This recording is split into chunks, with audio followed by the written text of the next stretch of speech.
이렇게 귀한 교회, 좋은 교회, 또 같은 성북구에 있는 목사인데 이렇게 불러주셔서 너무너무 감사합니다. 성일교회는 제가 좋은 교회로 익히 들은 소문이 있어서 잘 알고 있는데, 우리 이영배 목사님하고 신대원 동기예요. 근데 그걸 나중에 알았어요. 목사님 너무 좋으신 거예요.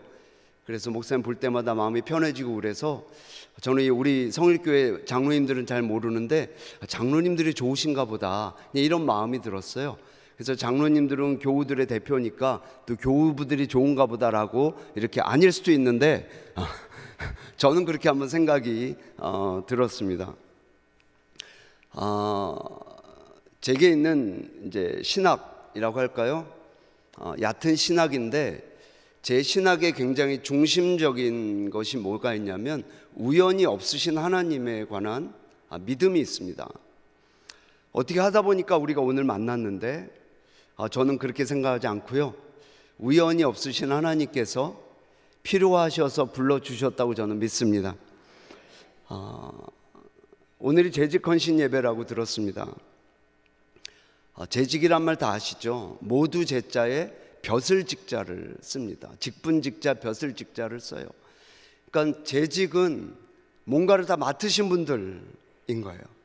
근데 우리가 국회의원들 국회 출석 안 하면 욕합니다. 왜요?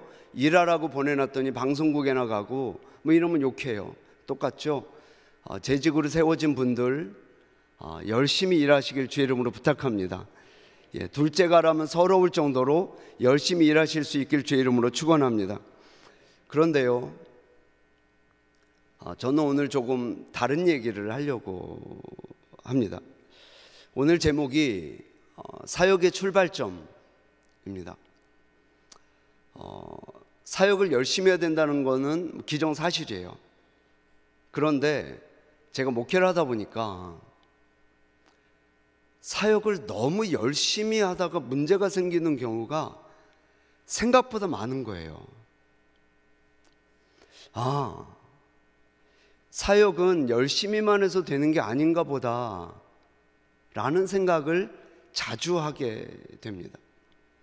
저희 교회는 원래 이름이 구원의 간격교회가 아니라 강북교회였어요.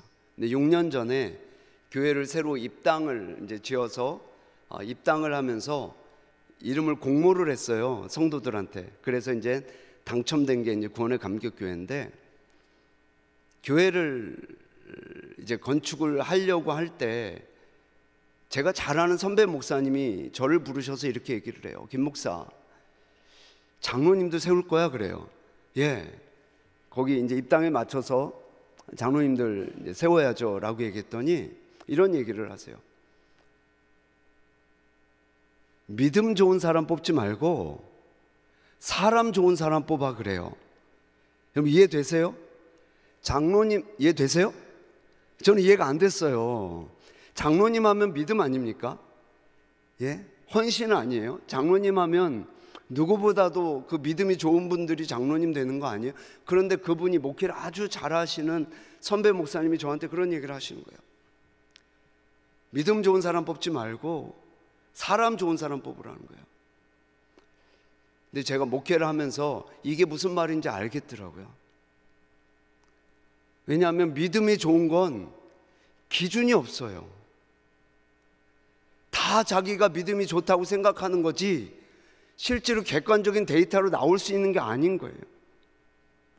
우리 성일교회는 안전하게 이렇게 부흥하는 걸로 제가 알고 있는데, 가끔씩 이렇게 싸우는 교회들을 보면 그 선배 목사님의 말씀이 맞는 거예요. 믿음이 좋은 분들이 싸우더라고요. 이상해요. 믿음이 안 좋은 분들은 아예 싸움에 들어오지도 않아서 문제지만, 진짜 믿음이 그렇게 좋은 분들이면 덕을 세워야 될 것 같은데, 품어줘야 될 것 같은데 이상해요. 싸우는 교회는 어느 교회든지 막론하고 다 믿음 좋은 분들이 이렇게 싸움의 중심에 가 있는 것을 보게 됩니다. 그래서 우리 교회 장로님들은 다 사람이 좋아요.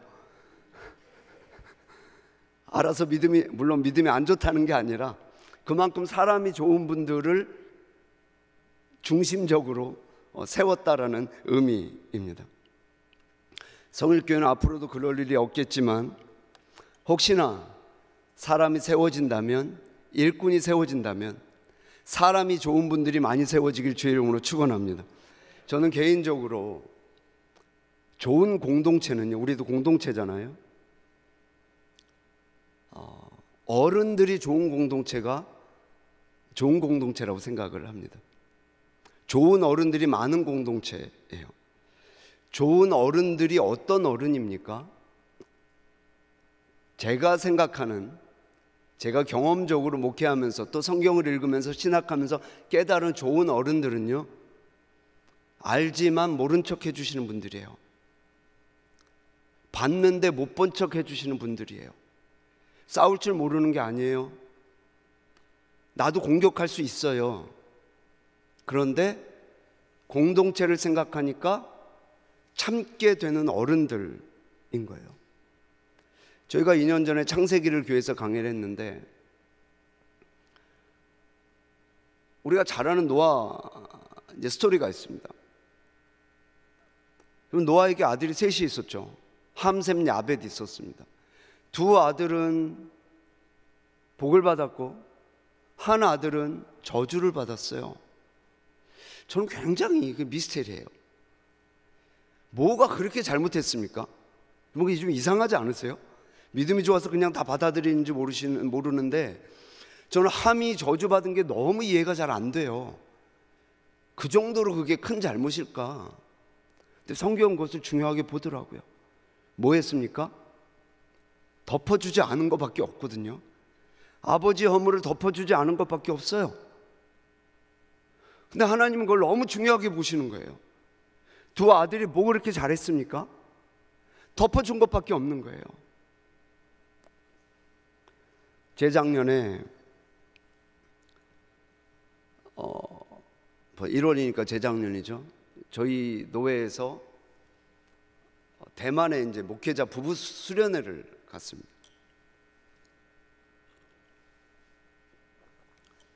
근데 이제 저하고 친한 목사님 사모님이 저한테 그런 얘기를 해요. 목사님, 저를 보면 모범생 같이 보인대. 옛날부터 모범생처럼 컸을 것 같대요. 여러분 보실 때 어때요? 뭐 또 아니라고 대답하기도 좀 애매하고. 예, 뭐 저는 뭐 아직 정과는 없어요. 교도소 아직 안 가봤고, 이제 모범생처럼 보여지는 인생을 산 것도 맞습니다. 그런데 저하고 비슷한 분들 많을 것 같아요. 사실은 저도 친구들이 하는 짓은 다 해봤거든요. 다만 안 걸렸을 뿐이에요.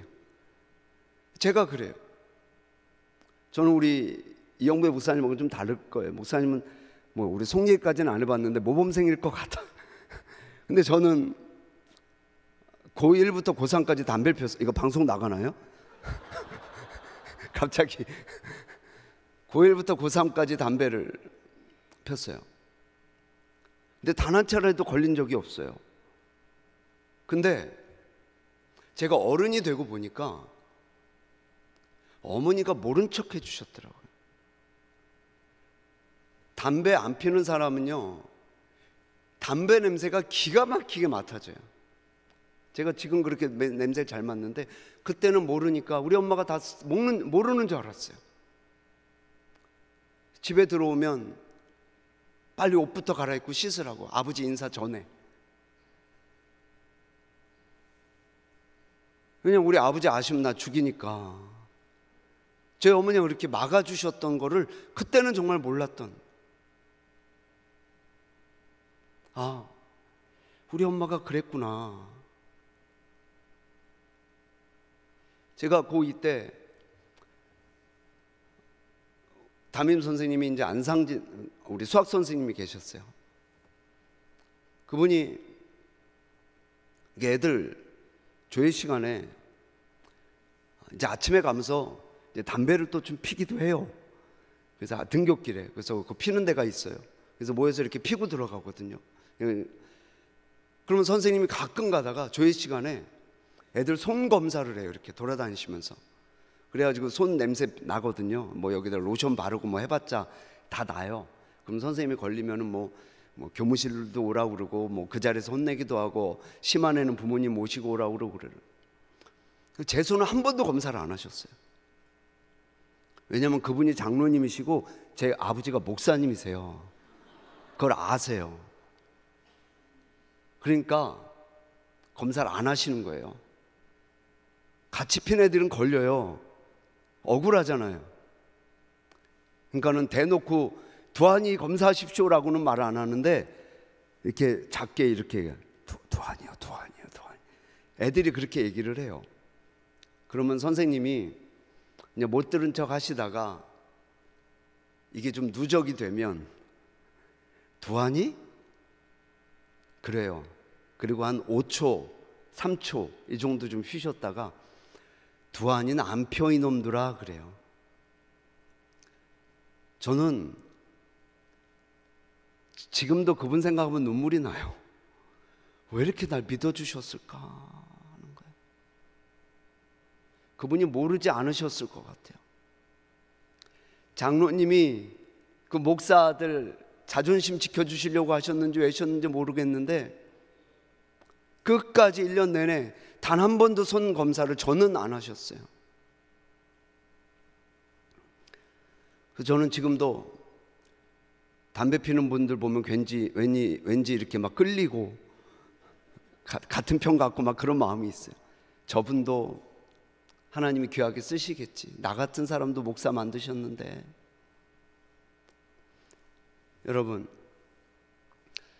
초대교회를 보면 바울만큼이나 훌륭한 분이 바나바입니다. 바나바 아시죠? 바나바 원래 이름 아세요? 요셉입니다.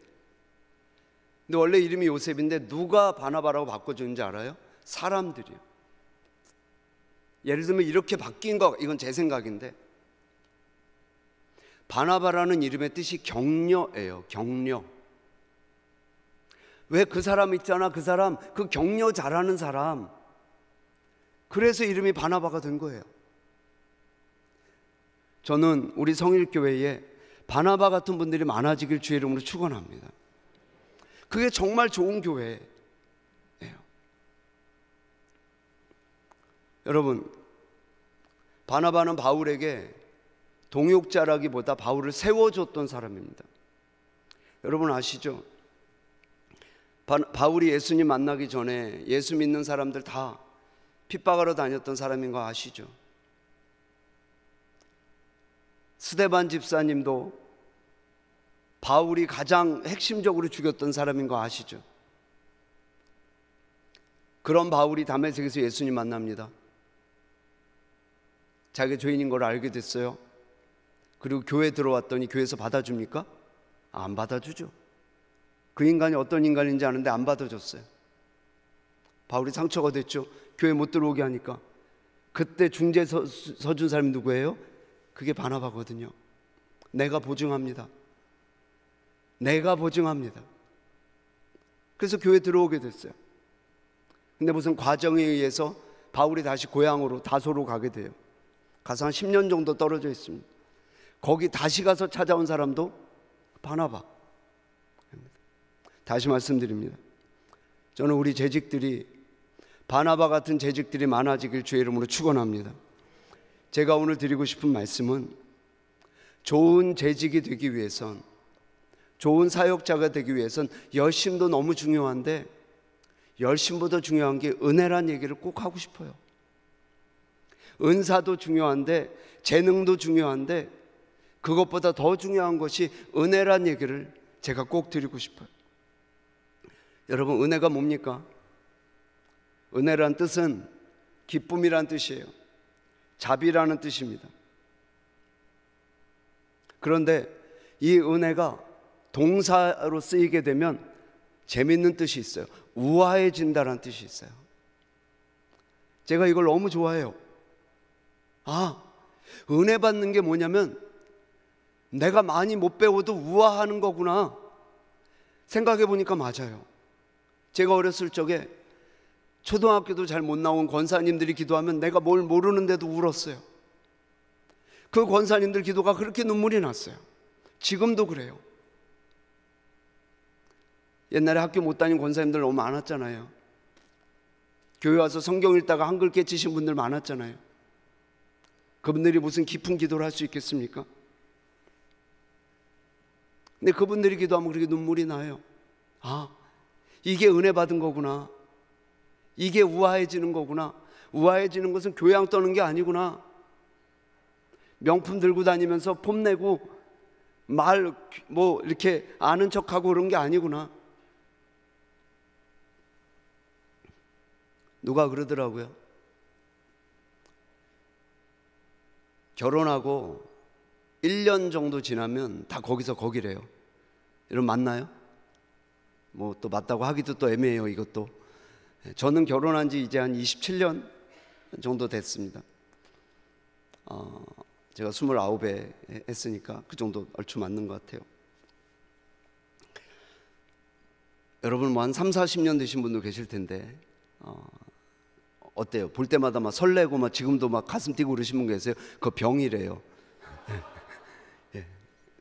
부부는 1년 살면 다 거기서 거기래요. 제가 청년 때 미국에 유학을 갔어요. 거기서 이제 달라스에 이민 가서 사는 자매를 제가 결혼해서 데리고 나왔습니다. 너무 예뻤어요. 여기서 뭐 확인할 방법도 없으니까 제가 말하면 너무 정말 예뻤어요. 근데 시간이 지나니까 이게 그 여자 맞나 싶은 생각이 들 때가 있는 거죠. 이게 그 여잔가? 그때 그렇게 예뻤는데 똑같은 여잔가? 이 생각이 들 때가 있어요. 근데 어느 날 너무 예쁜 거예요, 제 아내가. 왜 그랬을까요? 성형? 아니에요. 너무 예뻐요. 그 이유가 뭐냐면 제가 은혜를 받았을 때였어요. 이상해요. 은혜는 내가 받았는데 아내가 얼굴이 예뻐요. 그래서 여러분, 은혜 받은 증거가 뭔지 아세요? 옆 사람이 덕을 보는 거예요. 그게 은혜 받은 증거입니다.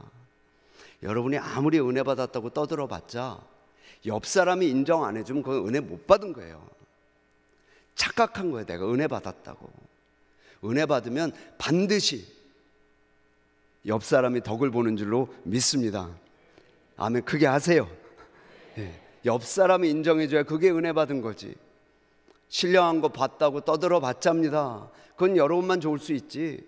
진짜 은혜는 항상 옆에서 인정해 주는 것입니다. 마리아가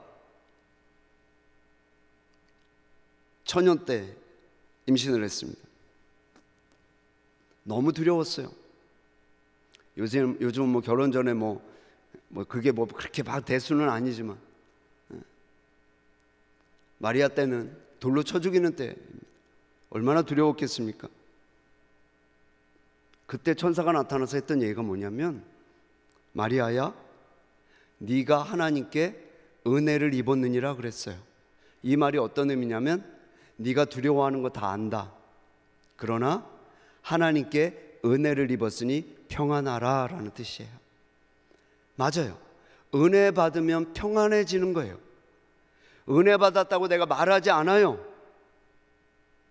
받다고 떠들지 않아요. 은혜 받으면 내 마음이 기쁜 거예요. 두려움이 물러가는 거예요. 이게 은혜 받은 겁니다. 뒤집어 얘기하면 뭐겠습니까? 내가 불안한 거, 저 사람이 못마땅해 보이는 거, 자꾸 걱정이 많아지는 거, 내가 은혜 소멸했다라는 얘기예요. 내게 은혜가 필요하다라는 얘기입니다. 물질이 더 많으면 내 삶이 더 좋을 것 같고, 옆 사람이 더 좋은 사람이 있으면 내가 더 괜찮아질 것 같고, 다 가짜예요. 은혜가 없으면 좋은 사람이 옆에 있어도 30년째 내 옆에 살아도 못 알아봐요. 50년을 살아도 이 사람이 좋은 사람인지 몰라요. 마누라 욕하고 남편 욕하고 맨날 반찬이 이거밖에 안 되냐고 맨날 그러고, 맨날 집거리만큼 돈 벌어왔다고 그런 얘기나 하고, 그분에게 문제가 있는 게 아니에요. 나에게 문제가 있는 거예요. 내가 은혜를 받으니까 이 사람이 귀해 보여요. 그런 거예요. 교회도 마찬가지입니다. 목사님이 아무리 기도를 많이 하고 목사님이 아무리 말씀을 많이 준비해서 설교를 해봤자 여러분에게 은혜가 없으면 만족이 안 되는 거예요. 유명한 말씀, 똑같은 복음을 들었는데 사도행전 2장에 보니까 마음이 찔려서 회개가 나왔다고 그래요. 사도행전 7장 어때요? 똑같은 복음을 들었는데 마음이 찔려서 이를 갈았다고 얘기해요. 환경이 문제가 아니랍니다. 내 마음에 은혜가 있는지 없는지가 중요하대요. 제가 좋아하는 얘기가 하나 있는데, 물 좀 마실게요.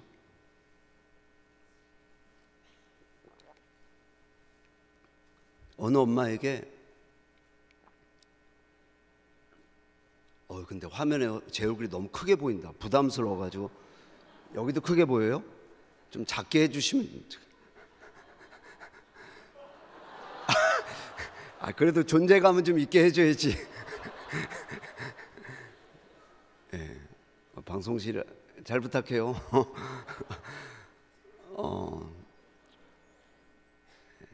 저희 교회에서는 저 잘생겼다 그래요. 어느 엄마가 있었는데 딸이 둘이 있었거든요. 근데 엄마가 직업이 술집 작부예요. 딸들이 컸습니다. 딸 하나는 엄마처럼 술집 작부가 됐어요. 또 다른 딸은 목사님 사모가 된 거예요. 물어봤어요. 술집 작부된 딸한테. 너는 왜 술집 작부가 됐어? 엄마가 술집 작부라. 목사 사모가 된 딸에게 물어봤어요. 너는 어떻게 목사 사모가 됐어? 엄마가 술집 작부라. 똑같아요. 저는 이 얘기 듣고 소름 끼쳤어요. 정말 중요한 건 내 안에 뭐가 있는가 하는 거구나. 똑같은 환경인데 엄마가 술집 작부라 술집 작부가 된 딸도 있고, 엄마가 술집 작부라 목사님 사모님이 된 사람이 있고, 정말 내게 중요한 게 뭐냐라는 거야. 나는 엄마 때문에 이것밖에 안 됐나? 아빠 때문에 이것밖에 안 되나? 애들 때문에 난 이 고생을 하나? 맞아요. 내 안에 은혜가 없으면 어떤 환경도 나하고 상관이 없는 거고, 내 안에 은혜가 있으면 어떤 악조건도 내게 유익이 되는 것이, 그렇게 은혜가 중요한 것입니다. 가끔 교회에서 이렇게 주변에 보면 교회가 만족이 안 된다는 분들을 아주 덜어 만나게 됩니다. 그분들 만족시킬 교회가 있겠습니까? 본인의 안에 은혜가 없는데요. 그런데 사역을 잘하기 위해서는 정말 은혜가 중요한데 그 은혜의 출발점이 따로 있대요. 사역의 출발점은 은혜인데 은혜의 출발점이 있대요. 그게 뭐냐면 내가 죄인인 것을 아는 것이라고 성경이 말씀해 주고 있는 거죠. 다른 말로 얘기하면 내가 죄인인 것을 깨닫지 못하면 하나님의 은혜가 내게 찾아와도 내가 알지를 못한다라는 거예요. 많은 사람들이 교만하지만 사실은 내가 더 교만하다는 거, 많은 사람들이 부정직하지만 사실은 내가 더 부정직하다는 거, 많은 사람들이 무례해서 그렇게 내가 열받지만 사실은 나도 무례한 걸로 치면 두 번째 가라면 서러운 사람이라는 거. 신약에 가장 은혜 받았다고 말하는 사람이 누굽니까? 보통 바울을 꼽잖아요. 바울이 평생 잊지 못했던 게 내가 죄인 중에 괴수라는 거거든요. 내가 제일 나빠. 참 부족한 사람들 많은데 난 더 부족해. 참 못된 것들 많은데 내가 더 못됐어. 늘 울어도 눈물로써 못 갚을 줄 알아. 이 고난 주간에만 부를 찬송이 아니라 평생 우리 입에 달려야 될, 늘 울어도 눈물로써 못 갚을 줄 알아. 몸 밖에 드릴 것 없어. 그런데 희한한 건요, 내가 가장 죄인이라는 것이 깨닫게 되면 희한한 평안이 내 안에 찾아오는 것을 경험하게 될 거예요. 이게 하나님께서 하신 법이에요. 근데 많은 분들이 이걸 모릅니다. 나는 꼭 필요한 말만 하는 줄 착각해요. 그렇지 않습니다. 나는 굉장히 합리적이라고 생각을 해요. 그렇지 않습니다. 정말 그렇지 않아요. 제가 부목사 때 청년들 데리고 일본에 선교를 갔었습니다. 근데 연습 이렇게 가기 전에 선교 준비를 열심히 했단 말이에요. 근데 청년 하나가 여자 청년인데, 박시성을 가진 여자 청년인데 연습 때마다 그렇게 늦어요. 그래서 제가 경고를 했습니다. 너 일본까지 가서 그러면 내가 진짜 화낸다 그랬어요. 너무 늦으니까. 근데 걔가 일본 가서 정말 늦은 거예요. 제가 화 냈을까요? 안 냈을까요? 에?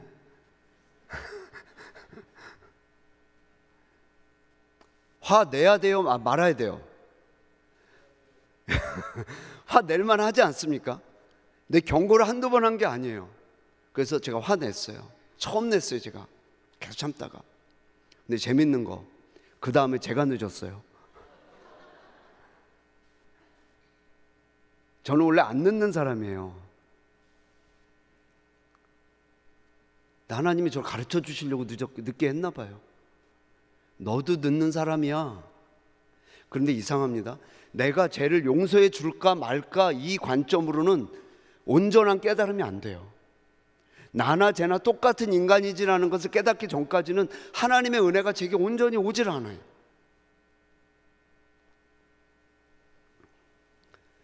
제가 30대 중반에 첫 주례를 했습니다. 부목사 때 담임 목사님이 하셔야 되는데 담임 목사님 해외를 나가셔가지고 제가 가르치던 청년들 2005년도에 제가 주례라고 2006년도에 제가 저희 교회 부임을 했습니다. 그때 30대 중반이니까 신랑하고 저하고 나이 차이가 별로 안 났어요. 나도 내 얼굴이 너무 궁금한 거예요. 결혼하면은 보통, 지금은 안 그러는데, 지금은 뭐 가져오는 청년들 없는데, 제가 결혼할 때만 해도 이렇게 결혼 사진을 주례 선생님한테 가지고 오는 문화가 어느 정도 있었단 말입니다. 저는 사진이 너무 궁금한 거예요. 걔가 궁금한 게 아니라 내가 궁금한 거예요. 내 얼굴이. 근데 안 와요. 그리고 이제 제가 미아리를 오게 됐단 말이에요. 그리고 2년이 지났습니다. 괘씸하더라고요. 난 너무 보고 싶은데. 2년 만에 연락이 왔어요. 목사님 찾아뵙겠다고. 찾아왔어요. 사진 들고 뭐 선물 들고 이렇게 왔어요. 그때까지만 해도 제가 생각을 못했어요. 제가 저 주례 선생님을 안 찾아갔던 거. 희한하죠. 우리는 남은 정말 잘 보는데 내가 안 보여요. 남이 한 말은 기가 막히게 내 뇌리에 남는데 내가 던진 비수 같은 말들은 잘 생각이 안 나요.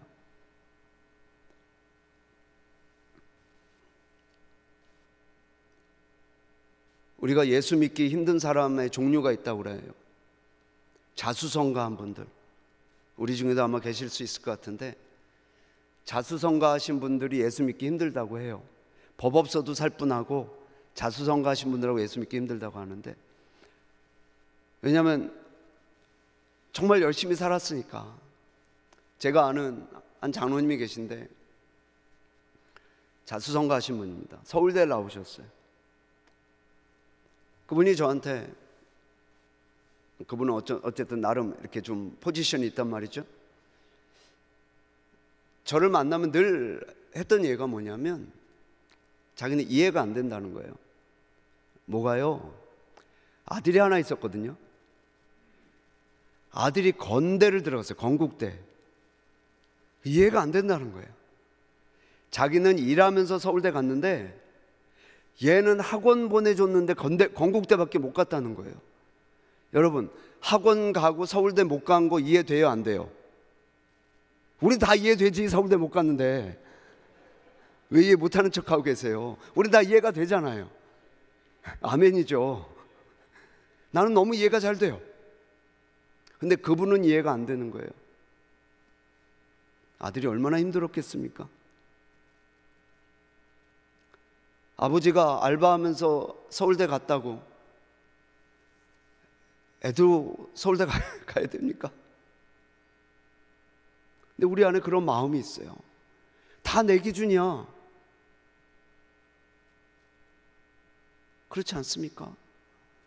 내 기준으로 박 집사 판단하고, 내 기준으로 김 권사 판단하고, 수근수근 대고. 똑같아요. 내가 죄인인 것을 깨닫지 못하면, 반대로 내가 죄인인 것을 깨달으면 그 사람을 인정하게 되는데, 우리 중에 그 누구도, 저는 여러분이 이 금요일까지 이렇게 예배드리러 기도하러 나오신 것만 봐도 입에 발린 소리가 아니라 정말 훌륭한 분들이라고 생각을 해요. 그러나 그럼에도 불구하고 우리 중에 그 누구도 누구를 판단할 만한 분은 없어요. 정죄해도 될 만큼 깨끗한 분은 단 한 분도 없어요. 아멘 좀 하세요. 진짜입니다. 진짜 아닙니까? 남편 욕해도 되는 아내가 있나요? 아내 욕해도 되는 남편이 있습니까? 부모 욕해도 되는 자식이 있어요? 자식 무시해도 되는 부모가 있습니까? 저는 원래부터 밤에 뭘 먹는 거를 별로 안 좋아합니다. 양도 막 큰 편이 아니고. 근데 옛날에는 심했어요. 결혼 전에. 그래서 제가 제일 한심하게 본 사람이 어떤 사람이냐면, 밤에 야식 먹고 후회하는 인간들. 제가 제일 한심하게 봤어요. 아니, 그냥 자면은 내일 아침인데 저것도 못 참고 먹고 후회하고. 나는 이해가 안 됐어요. 네, 서로 막 그렇다고 지금 여러분 스스로 막 찔려가지고 막 지금. 그런데 아까 말했던 제가 사랑하게 된 여인이 야식을 좋아하는 거예요. 야, 밤마다 먹자고 하는데 제가 그래도 이게 좀 기준이 있어요. 안 먹죠, 저는.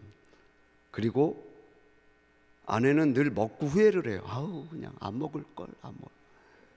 제가 제일 한심하게 보는 인간의 부류예요. 어떨 때는 막 정죄도 했어요. 야씨, 그것도 절제 못하냐? 근데 어느 날 너무 배가 고파가지고, 나도 흔들리긴 하거든요. 근데 그날은 너무 흔들렸어요. 너무 흔들렸어요.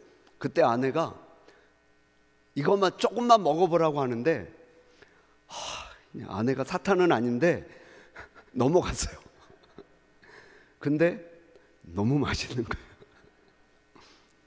그때서부터 이제 먹었어요. 그래서 그때서부터 제가 정죄가 끊겼어요. 그때서부터 아내와 같은 편이 됐어요. 저는 굉장히 중요한 사건이라고 봐요. 저는 이제 야식 먹는 사람들이 이해가 되고요, 공감이 되고요, 같은 편이라는 생각이 들고 그래요. 진작 이렇게 살 걸 그랬어요. 왜 옛날에 잘난 척 했을까 싶어요. 저는 강사로 왔으니까 우리 좋은 말씀 우리 이 목사님 많이 해주시니까 얘기들 좀 할게요. 어느 노 목사님이, 은퇴하신 노 목사님인데 어느 교회 설교를 하러 가셨습니다. 부흥회 집회 같은 거 하러 가신 것 같아요. 한 타임을 끝나고 저녁에 이제 또 있어서 이제 쉬셨던 모양이에요. 그분 중심으로 이제 교회 장로님들하고 이렇게 중직자 몇 분이 좀 모이셨던 것 같아요. 고민이 있다 그러면서 목사님한테 얘기를 했대요. 무슨 고민이냐 그랬더니 옛날에는 주일날 돈 안 썼잖아요. 우리 성일교회 돈 뭐 사 먹어요, 안 사 먹어요? 다시요. 뭐 사 먹어요, 안 사 먹어요? 주일에 자랑하는 거예요 지금? 우리 교회도 사 먹어요. 근데 옛날에 제가 어렸을 적만 해도 안 됐단 말이에요. 여러분 맞죠? 큰일 났죠. 제가 여기 도남동 우천초등학교 나왔어요. 예, 여기 왜요? 설교에는 은혜가 안 되고 왜 이거에 반응을 해요? 왜? 제가 주일에 제가 그때 뭐 야구 같은 걸 했거든요. 저희 아버지가 워낙 율법적으로 저를 키우셔가지고 걸어왔어요. 미아리, 그때도 집은 미아리였는데 걸어서 버스도 못 탔어요. 그 정도로 했단 말입니다. 그랬더니 노 목사님이 설교하러 갔더니 장로님들 그 얘기를 하더래요. 저녁 예배 그때 이제 드릴 때 교회가 식당이 이제 준비가 안 돼가지고 밥은 안 되는데 사 먹지도 못하게 한다는 거예요. 집 가까운 사람은 얼른 가서 집에 가서 먹고 오면 되는데 그렇지 않은 사람은 너무 힘들다는 거예요. 그러면서 어떻게 해야 되냐고, 목사님, 여러분 어떻게 해야 돼요? 이럴 때 예배는 드려야 되고 뭐라고요? 지금 답을 말하신 것 같아요. 예배는 안 드릴 수 없고 그렇다고 목사님한테 혼났다는 거예요. 주일에 돈 쓰면. 옛날 목사님들은 다 왜 그렇게 인정머리가 없었는지 몰라요. 막 혼냈단 말이야. 이거 못 드신 그 목사님이 이렇게 얘기를 하셨대요. 그냥 사 먹고 회개하세요 그랬다. 여러분, 이분이 그냥 가볍게 얘기하신 것 같지만 이거보다 더 좋은 대답이 있습니까? 안 사 먹을 수 있으면 좋죠. 저는 지금도 주일은 좀 다르게 돈도 쓰고 다르게 보내야 된다고 생각을 하고 저도 그렇게 살려고 노력해요. 주일은 조금 어쨌든 다르게 보내라고 말씀하셨으니까 그건 맞아요. 그런데 우리가 그렇게 할 수 있으면 좋은데 우리 안에 안 지어도 되는 죄를 져요. 그게 뭐예요? 정죄입니다. 저거 권사가 돼가지고 장로가 돼가지고 하는 짓 봐라. 저거 목사가 돼가지고 하는 짓 봐라.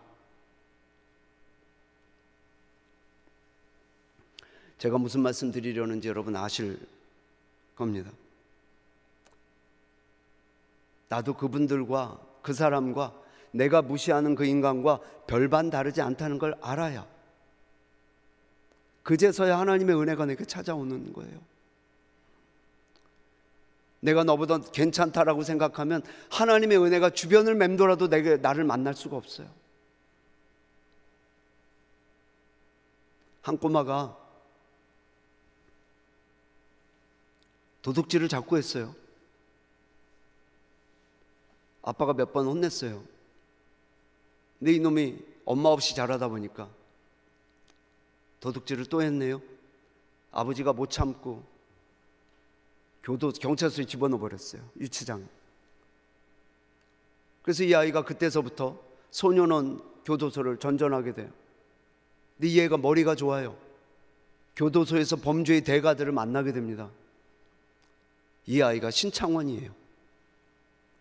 한때 시대를 떠들썩하게 했던 신창원이라는. 저는 가끔 신창원 생각하면 범죄자를 두둔하는 게 아니라 안타까워요. 그 아버지가 오죽하면 그러셨을까마는 한 번만 더 참아주셨으면 어땠을까? 한 번만 더 못 본 척 해주셨으면 어땠을까? 한 번만 더 이렇게 안고 울어줬으면 어땠을까? 여러분, 사회면 신문 보면 가끔 미담이라고 해서 뜨는 기사들이 있습니다. 뭐 내용 보면 거의 비슷해요. 어렸을 적에 먹을 게 없어서 훔쳐먹고 나중에 이제 중견 기업인이 돼가지고 1,000만 원, 5천만 원. 어렸을 때 신발 가게 가서 신발 훔쳐서 신고 나중에 이렇게 잘 커가지고 신문사에 뭐 몇 천만 원 갖다 주고.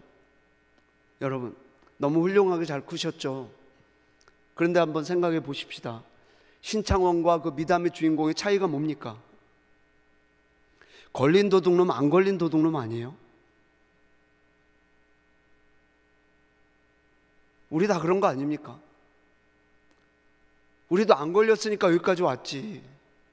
저는 일생에 도둑질 한 적이 없는데 제가 딱 한 번 도둑질을 한 기억이 나요. 7살, 6살 그쯤이었는데 우리 고모 집에 놀러 갔다가 그때는 석필이라는 게 있었어요. 분필 말고 땅에다 이렇게 거도 되는 뭐 이렇게 석필 같은 게 있었어요. 이렇게 납작한 네모나게 생긴 거. 그게 형 서랍에 있는 거예요. 사촌 형 서랍에. 그거 갖고 왔어요.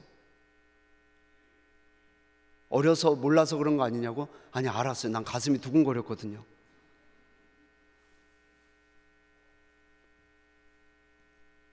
만일 그게 일이 불거졌다면 난 어땠을까라는 생각을 가끔 해요. 물론 큰일 아닐 수도 있지만 저는 정말 자주 그런 생각을 해요. 나는 안 걸린 도둑놈이지, 안 걸린 사기꾼이지,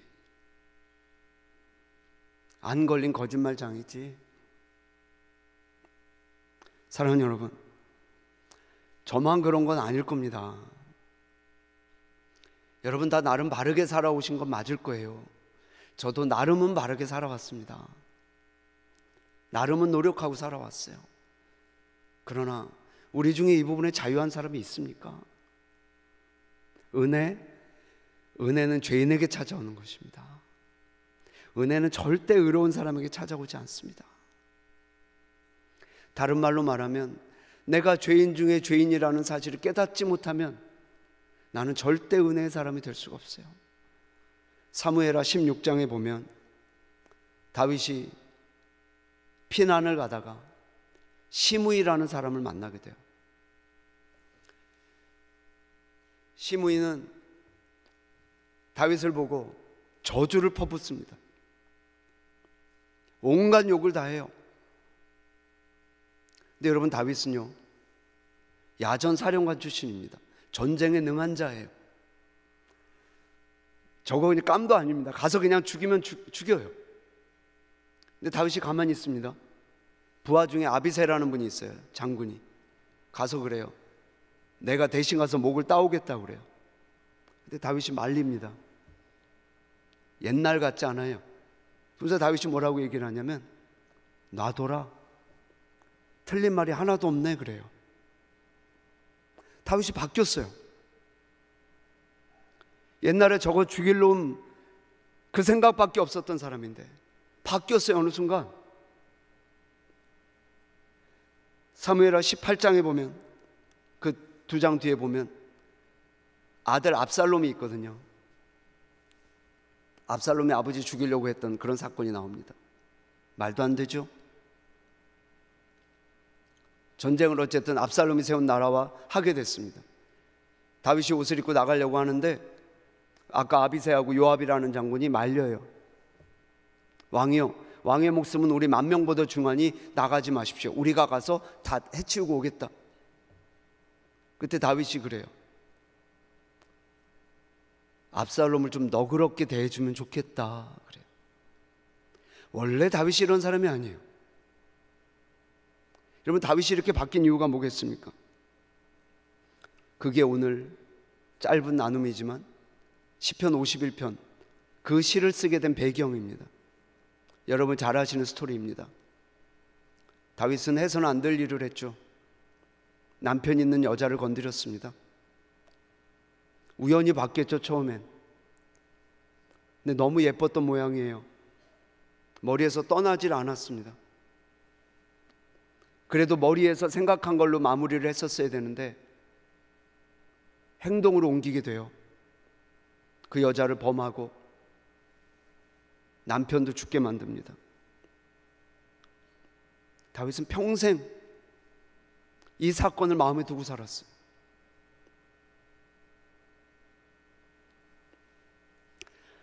성경에 보면 하나님이 우리 죄를 기억지도 않는다, 뭐 도말하신다, 뭐 이런 표현들이 나와요.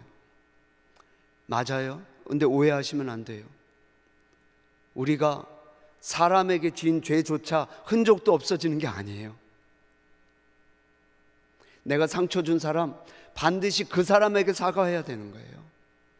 하나님하고 퉁치는 걸로 끝나지 않아요. 다윗은 평생 이 죄짐을 가지고 살았습니다. 다윗이 이 사실을 깨닫고 쓴 시가 시편 51편입니다.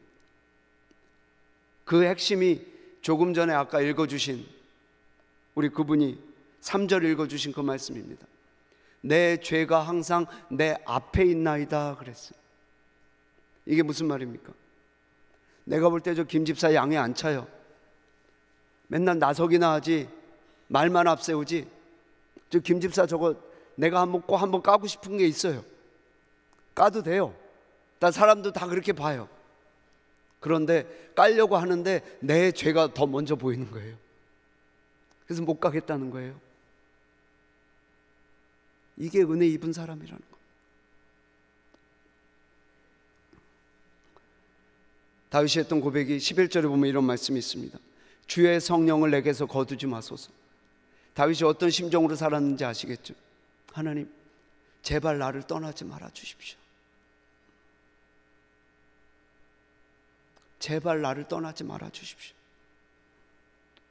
다윗은 늘 사모함으로, 두렵고 떨림으로 살았어요. 그러니까 하나님께서 그런 허접한 인간을 하나님이 성군을 만들어 주신 거죠. 말씀을 정리하려고 합니다.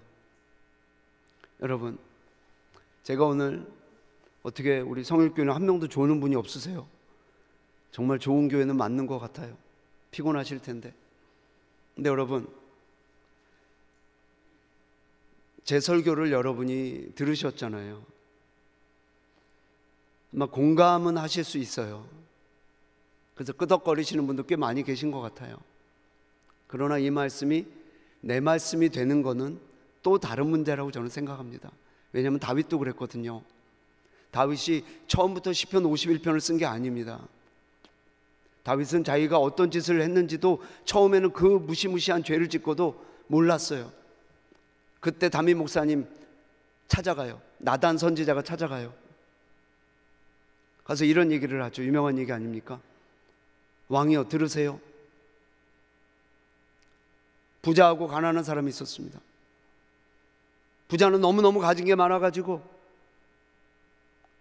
양도 많고 소도 많고 너무너무 많았는데 그 가난한 사람은 정말 자기 딸처럼 키우는 양 한 마리밖에 없어요. 그런데 그 동네 손님이 왔는데, 부잣집에 손님이 왔는데 그 하나밖에 없는 딸 같은 양을, 가난한 사람의 양을 잡아다가 죽여가지고 대접을 했어요. 어떻게 생각하십니까? 근데 다윗이 뭐라 합니까? 때려 죽일 놈, 때려 죽일 놈. 그때까지만 해도 몰라요. 그때 나단이 뭐라고 하죠? 그게 바로 당신이요. 그래. 다윗이 그때 통회하는 거예요. 사랑하는 여러분, 저는 오늘 우연히 없으신 하나님께서 이 자리에 저를 부르셔서 저를 통해 주신 말씀이 여러분에게 주신 말씀이길 주의 이름으로 축원합니다. 내가 죄인이구나. 우리 모두가 죄인인 걸로 퉁치는 게 아니라 그 중에도 내가 제일 죄인이구나. 저 사람이 못마땅했던 건 내가 은혜가 없어서구나. 이 공동체가 못마땅했던 건 내가 은혜가 없어서구나. 사랑하는 여러분, 열심보다 은혜입니다. 우리는 걸리지 않은 도둑놈인 것을 잊지 않기를 바랍니다.